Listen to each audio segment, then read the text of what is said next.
should you wait to buy till next year? And what's the cost of that? Like, you hear people talk about, I'll just wait till next year.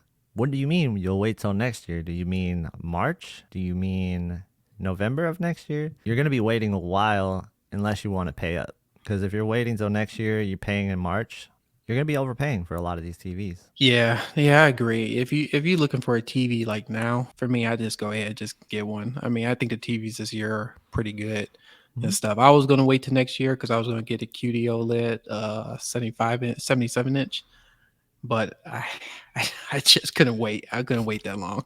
I was like, no, I need to get an 85 inch. So that's why I went ahead and just took the plunge. I just couldn't hold out. This is a interesting quote here. The Battech says, "I predict 2023 is going to have a big price increase with inflation and supply." I thought last year, Yeah. and we did see a little bit at the beginning, but then now everything like shortly after release, everything did kind of come back in line with what we saw, and I Mm-hmm. think there's less supply issues and stuff at Yeah. this point than there was last year. However, inflation has made it worse, so I think Yeah. it's going to balance out and be relatively the same or similar.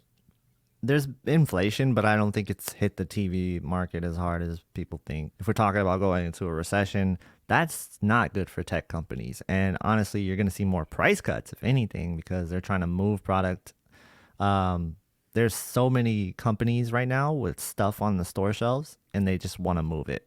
That's why you saw price cuts earlier this year, and I think you're going to start seeing them more and more. Yeah, I mean Super Bowl, like something like the X95K that's not really on a good Black Friday deal or anything. That's usually the kind of TV that does have a deal for Super Bowl. But Mm-hmm. everything else will either be what it was or like $100 more than it was on Black Friday.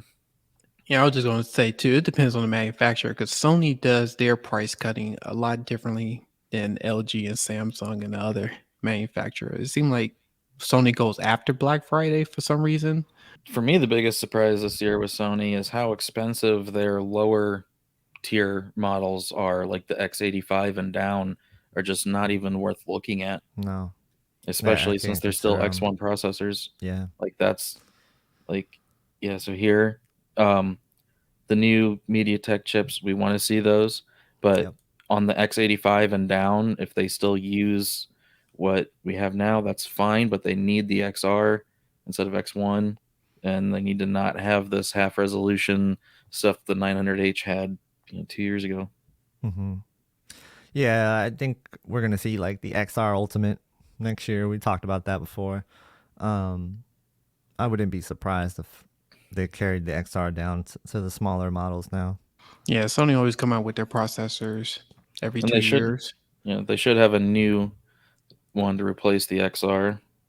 Mm-hmm. Tag Well, they it. could have like an XR Max or an Yeah, XR XR whatever, like they Ultimate. did Yeah. last time with the X1s, but Mm-hmm.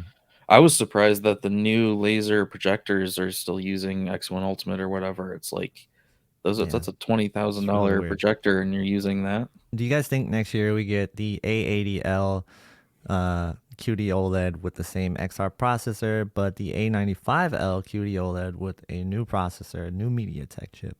And that's interesting. I don't think we're gonna see any QD OLEDs other than their main series. Yeah, well, especially the naming. I don't think anything with a zero in it is going to be QD OLED. So Mm-hmm. they might do a 85 Right. instead of a 95 for a step down. I Um, don't see it. but Yeah. they're getting so many of the panels from LG that they're still going to be the 80 series as a WRGB. Mm-hmm. L. I don't think they're gonna go with L either. Are they? Mm. Maybe. Um, You I mean never know. Did they skip a they letter? skipped I. Yeah, maybe they Yeah, I go was just thinking M about that. Yeah, instead. they did skip a letter. Yeah, you never. I think the only thing we can confirm is the C3 and the G3. What do we know that's confirmed for next year? So QD OLED 77 is all but confirmed, but I've heard there's a chance that it's not gonna come till later in the year. I keep hearing that. Um, and then second thing is we don't know anything else beyond that. No, we don't. No. It's probably going to be a big refresh of a lot of things. Honestly, I haven't heard about anything groundbreaking. Uh, Usually you'd hear some sort of leaks by now. I'm not seeing anything crazy other than the expansion of QD OLED. Maybe MLA. I want a Sony 77-inch QD OLED with the Pentonic chip and no logo dimming. If they do that, I'll replace the G2. Wow. You heard it first. Oh, that thing gonna be expensive. I don't care if they do that. I don't care if it's $5,000 or $6,000. I'll get it. Yeah, I think it's easy. You know how Sony is. They could probably go charge an arm and a leg, probably $6,000. I think Samsung will be $4,000 for the 77s, and Sony will launch at $5,000. Knowing Sony, I'm just thinking about the A90J when they came out with the 83-inch version. It was $8,000, and so yeah, knowing Sony's record, they're gonna try to monopolize that. Say, yeah, we're gonna charge that 6K. premium. I bet it's gonna be 6K. I'm going with 6K, but I could be wrong. Five. I'm saying 6, but like I said, who knows? I remember they were showing off the Samsung 77-inch and it said blue on it. That's something to maybe look forward to. Maybe there's a twist on the QD OLEDs this year. I saw somebody somewhere say they saw an article that RGB stripe would be coming to QD OLED, which would fix where you see the green and the pink line when because of the pixel structure. So Yeah. that is something that a lot of people won't see. Well, never mind. Most people won't see, but I do. Like anything with black bars, as soon as there's like a cloud against that top black bar, I see it. If I get close, I could see some sometimes, but like if I'm just watching it, it never takes my attention away, and that's all I really care about. If it took my attention away when I'm watching. Yeah, you got to be really searching for it. Yeah, and I think it would help people with text as well, like if they're using it as a computer monitor. Yeah.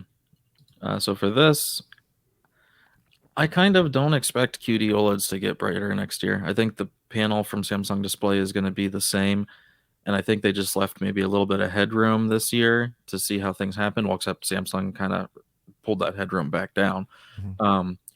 Whereas I think Sony was a little more conservative, so maybe they get a little bit of a bump. I think if anything, it's going to be relaxing ABL more, and the peak brightness of the highlights and stuff is going to stay the same. Will the MLA be on the G series? So we don't know. I definitely imagine it's going to be on the Z series, and then the big question is, will they implement an E series or something along that line like they used to have, of being a 4K with all their best technology and a higher price? Yeah, I don't know what to expect with the MLA. Is it going to be reserved for 8K? We'll see. FOMO will probably be the first to know. Right. I think it is maybe a little bit a ways away, but we'll see. You'll be surprised if it comes next year, but at the same time, you won't be that surprised. It's kind of like the QD OLED thing. Like, I expected it this year, but I didn't expect it like this year. Like it made an impact. It made a big impact this year. So, Batek says, what can LG do next year to really improve the G3 over the C3 if they are named that way? It was already pretty close this year. Well, I mean, they can improve the processing. I think they have a ways to go on that still. And anybody can get better with that. But we were talking about the MLA thing. Yeah, that's definitely a possibility. You never know. LG could squeeze out some more brightness, and yeah, I mean, LG has a consistent trend now of 10 to 20% efficiency improvements year over year. So, we can expect C3 to be comparable to G2, and then G3 they could push a little bit harder. Yeah, this is a good question. Yeah, that is a really good one. So 8K is said to be like, on death's door because of these restrictions. Will that impact the U.S. market? I don't know. I think we'll still see an 8K TV because they probably made them. Like they probably already made them. So I don't think it's going to be. be an issue. To me, I don't think it's going to be an issue. I think there's going to be a workaround. I don't know. I could be totally wrong. Yeah. And stuff, but I think that they're going to create a setting, just like an equal mode, and just put like a whatever they need to get to regulatory wise, put it in that mode, and then if you want to get out of that mode, they could just switch the setting and stuff. Something Are you easy. allowed to do that? The requirements that they're like showing, I think, are already like, so the eco modes that we have versus like if you take it out of eco mode, like based on that, like I think they're actually talking about like out of eco mode, it can't go past Okay. that amount. Okay. I think. Yep. And to reiterate what we said earlier, our predictions on 77-inch Samsung, we said 4,000, right? Yeah, like 4, and then Sony at 5. That's what I think. Sony is 5 or 6. I'm saying I say, 6. Or even I like say 55. 5 or 6. Anywhere I from go 5 with, to 6. I say 6. I'm saying I think 7. if there's a $2,000 difference between the Samsung and the Sony, I don't think that's gonna work. So we're pretty sure that Samsung would be 4 at the 77. So I think Sony would have to keep it under 5 or around 5. 5,500 actually does sound pretty reasonable for them. I don't know. We'll see.